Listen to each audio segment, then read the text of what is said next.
The Supreme Court's 6-3 decision this week to strike down New York's century-old gun law was, quote, probably the most significant expansion of gun rights from the Supreme Court in the country's history.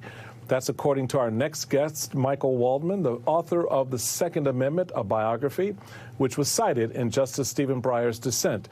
The decision stripped local officials of broad authority to deny permits to gun owners who want to carry weapons outside of their home for almost any reason. The ruling is also set to nullify laws in a handful of other states that have similarly strong concealed carry licensing laws. Joining me now is Michael Waldman, president of the Brennan Center for Justice. Michael, good to see you. So, do you believe this decision is actually bigger than Heller, the last major Second Amendment Supreme Court decision from the court? And if so, why is that?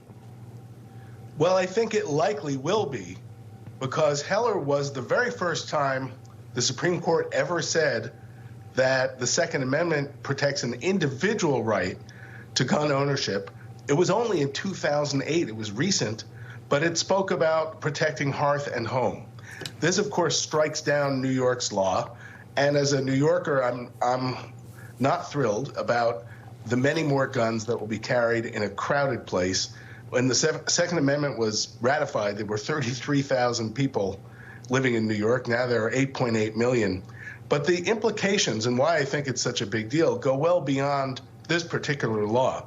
What the Supreme Court said, what Justice Clarence Thomas said, is you can't balance the individual right against public safety, against protecting against violence and crime. You can only look at, quote, history and tradition.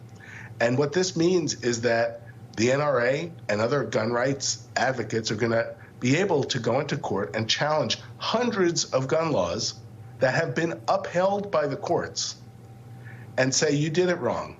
The Supreme Court says you need to look back and find out about what they did with the muskets and what they were doing way back then. And it's a big onslaught coming of attacks on gun laws. Yeah, so that kind of begs the question, do you see other gun regulations also at risk at this point? Yes, not just laws about carrying concealed weapons, but all the other things that have been upheld since Heller by dozens and dozens and dozens of federal judges, state judges, Republican and Democratic appointed judges that said, yeah, it's an individual right, but society also has rights. 90% of gun laws have been upheld in the last dozen years or so. Those are all at risk. And it is, like with the abortion case, an evidence of the way the current supermajority on the Supreme Court kind of very selectively picks through the historical record looking for evidence rather than asking what we ought to be doing now as a society. As we saw with Clarence Thomas's invitation for other challenges to come in the privacy space, whether it's Roe, Obergefell, et cetera, do you think that this New York case serves as a challenge for those to bring lawsuits in the future? I think so. It really tells all these judges you did it wrong. It tells the NRA, which is bankrupt and a husk of itself, but nevertheless gets a do-over on these laws. What's striking is the notion, when you read the opinion, there's just no mention of public safety today, of the real conditions of Americans today. Justice Alito, in his concurrence, chides Justice Breyer, for bringing up the mass shootings and the gun violence like it's kind of impolite to do it, like special pleading on behalf of these gun victims. Unfortunately, that kind of thing is a signal to people to come and challenge these laws. It also makes it more complicated for states and cities and the federal government to know what kinds of laws will be constitutional. It's a moment where we just saw the first bipartisan agreement on gun legislation in 3 decades. I don't think that's at risk, but in some senses, the country has had a real awakening and a coming together on some of these gun issues on the one hand, and at the same moment, the Supreme Court has lurched in a very different direction. You anticipated my next question about the law that was recently signed by President Biden.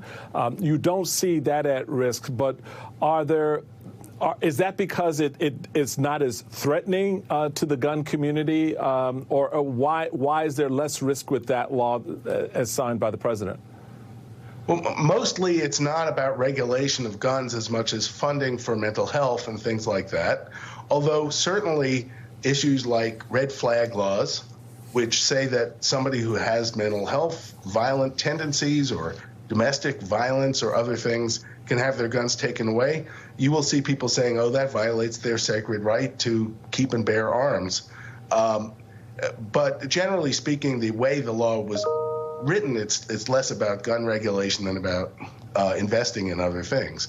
But look, it was certainly constitutional a week ago. I think it's constitutional now, but they have to spend some time looking at it to make sure.